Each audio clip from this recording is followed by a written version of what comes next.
Hello there, folks. My name is Spoonks, and welcome back to an episode of Box Office Chat. This is the show where I break down the top 5 domestic box office results, see where each movie landed, and see how well each movie did. So let's get started. Number 5 was The Conjuring: Last Rites, making $4.1 million this weekend, bringing its domestic total to $167 million and its worldwide total to $459 million. I was talking about how last weekend was probably going to be the last, or just one of the last weekends the movie would spend in the top 5 given the number of new movies in theaters. I thought for sure one of the other big wide releases would knock this out of the top 5, maybe Good Boy or the re-release of Avatar: The Way of Water, but no, this movie held its ground. It stuck around for yet another week, besting those new movies, again, which surprised me. I guess I should have had more faith in the Conjuring fans still going to check this movie out. And spooky month, it's officially October. Everyone's pretty much fully in the spirit of Halloween, and with this being the only new major horror movie out right now, despite it being out for a month at this point, people wanted to go check it out to get into the spooky spirit, or just see it again just to reinstate their spooky spirit of the holiday. Again, I'm not sure if it's going to get to 200 million domestically or 500 million worldwide. I do believe it's in the slowdown period, and it's only got a couple more weeks until the Black Phone 2, but again, given how well it's been holding for these past couple weeks, and again, spooky season is in full swing, it wouldn't surprise me if this movie stuck around even more, especially outside the top 10 throughout the rest of the month. Not much more else to say here except another solid weekend for The Conjuring. Number 4 was Gabby's Dollhouse the movie, making $5.3 million this weekend, bringing its domestic total to $21 million and its worldwide total to $32 million. Oh boy, this movie took a huge hit, especially for a kids movie like this. It fell 61% from its first weekend. My goodness, given the reception it got, I thought it would benefit from strong word of mouth. Maybe more families would go out and see it. It is a very popular show on Netflix, and the reception was astonishing to say the least.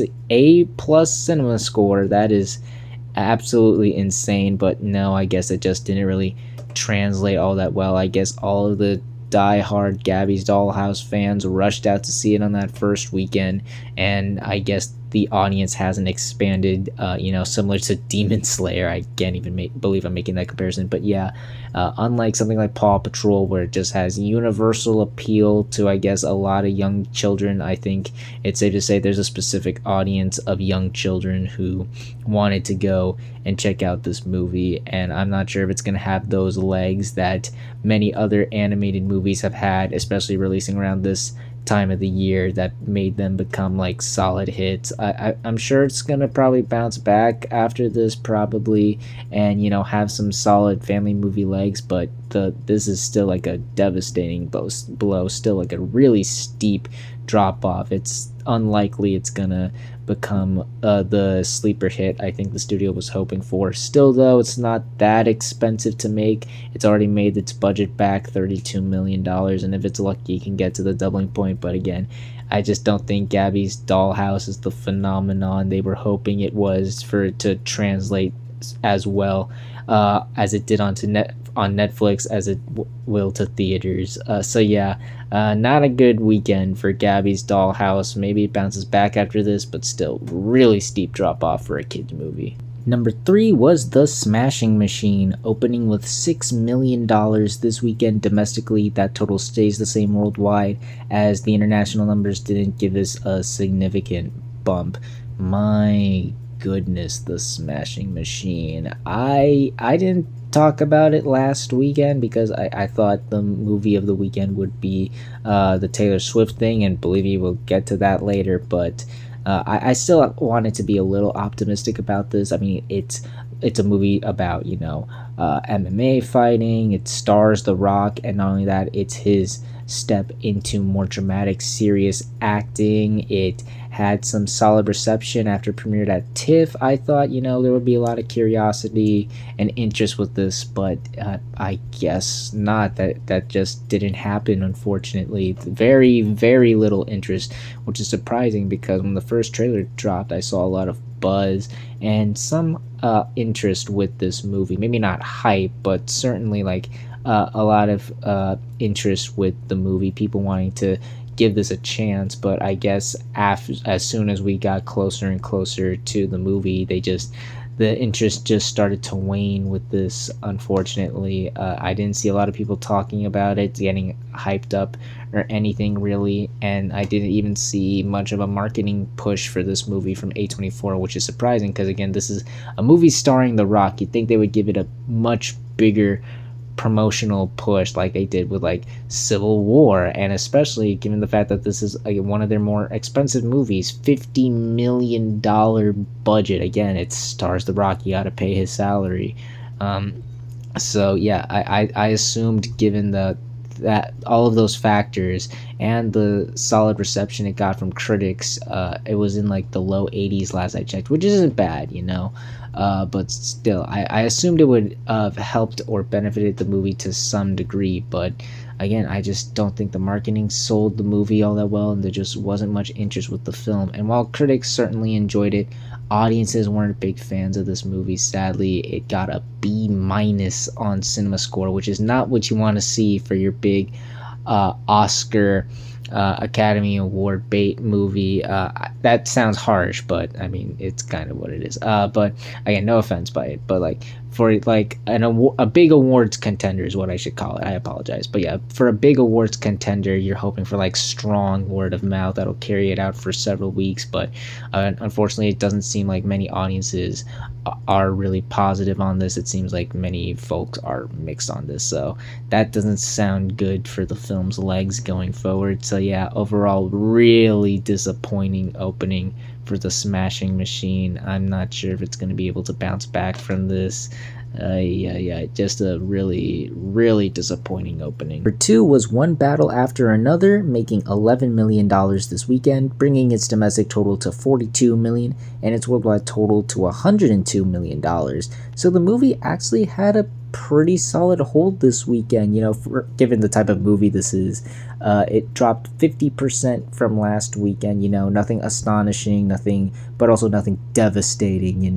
This could have easily fallen off a cliff because Leo's last big awards contender fell off a cliff after its first weekend. So the fact that this held better than that film is a really solid sign. It does show that people are giving this a chance and the word of mouth is spreading. Again, it's nothing astonishing, but it's definitely a step in the right direction for this movie. Again, the budget for this was just way too much. I'm not sure if it's gonna really be successful in the theatrical run, but the fact that internationally it also seems to be building an audience is pretty impressive as well. It does show that the word of mouth is spreading across the world, and not only that, but it's not only surpassed the $100 million milestone worldwide, but it's just roughly $30 million away from surpassing the initial production budget, which I don't think many people were expecting this movie to do, at least on the worldwide side of things.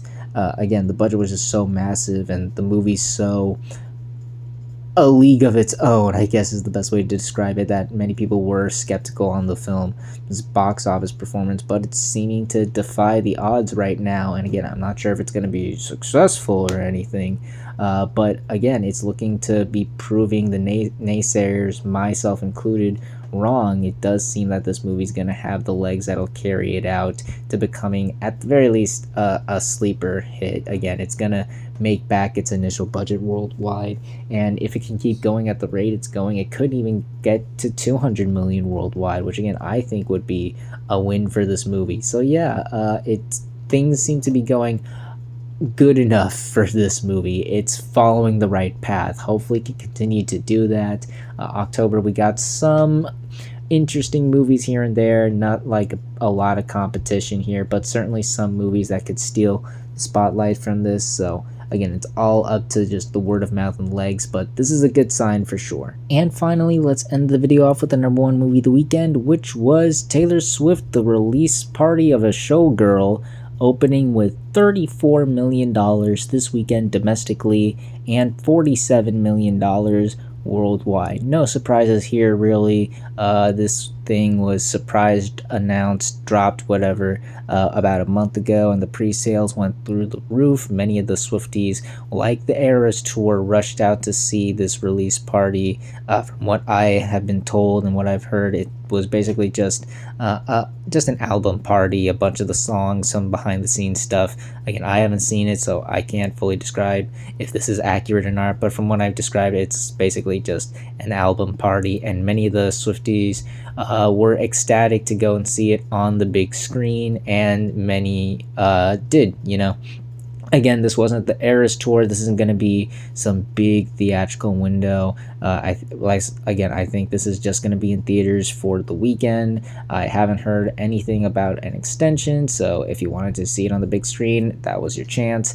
And the Swifties really enjoyed it. It got an A+ on CinemaScore, as to be expected. But what's interesting is the response to the album has been kind of mixed. I've seen a lot of divisive responses to this. Some have loved it, others have not. So it would have been interesting to see where this album party would have gone had they extended it or gave it like a longer theatrical window. It would have been interesting. I think it would have just been like a similar scenario to the Eras Tour. It would have a strong opening, but the legs would have dwindled after a while. But yeah, again, given this weekend, just on this weekend alone, this is still a really impressive opening. Again, kind of like K-pop Demon Hunters a while ago, the fact that, again, this was only in theaters for just this weekend, and the fact that they announced it so shortly before the release is still rather impressive, and the fact that this still made #1 is really, really cool to see, So yeah, again, another solid opening for Taylor Swift. Her Swifties carry her to victory. And those were your top 5 domestic box office results for this weekend, but we're not quite done yet, as we've got another week ahead of us and new movies hitting theaters. And this weekend, the big new wide release that I think is going to really make an impact on the box office is Tron Ares, the long-awaited follow-up to Tron Legacy, which in return was the long-awaited follow-up to Tron. It follows basically the next step in evolution of the Tron universe, I guess, where now there's a cop that is artificial intelligence that they could use to become the ultimate crime-fighting machine. But when the world of Tron literally starts invading the real world, things get wacky, to put it lightly. Now, again, Tron has been it's definitely been an interesting little franchise for Disney. It has its following, but it isn't as synonymous or as popular as many other franchises under Disney. But I definitely do see the hype and buzz with this film. Lots of people excited, Jared Leto aside, lots of people excited for the film. The trailers have been well received. That Nine Inch Nails soundtrack has been very well received. Lots of people excited to hear that on the big screen, and the visuals look stunning. Lots of excitement around this movie, and the marketing has been really solid. They've actually been pushing and promoting this movie much more than I thought they would, given how Tron Legacy, while it didn't do bad, I'm not sure if it really met expectations back then. I mean, look how long it took to make the follow-up to that. But yeah, still though, given that October is looking rather light on big blockbusters, I mean, Mortal Kombat did move to next summer. This is like the only movie of this type, big blockbuster, and given the marketing and hype surrounding it, I think we'll see a very solid opening. Nothing amazing, nothing like outstanding, but definitely a strong, solid opening for Tron Ares for sure. But we'll see how well this movie truly does, as well as the rest of the movies that land in the top 5 on the next Box Office Chat. And that's going to do it for this week's episode of Box Office Chat. What did you all think of the results? Were you satisfied, unsatisfied? Comment down below and let me know. If you like this video, hit the like button. If you like this channel, hit the subscribe button. Follow me on all those social media links right there. And until next time, everyone, stay sharp.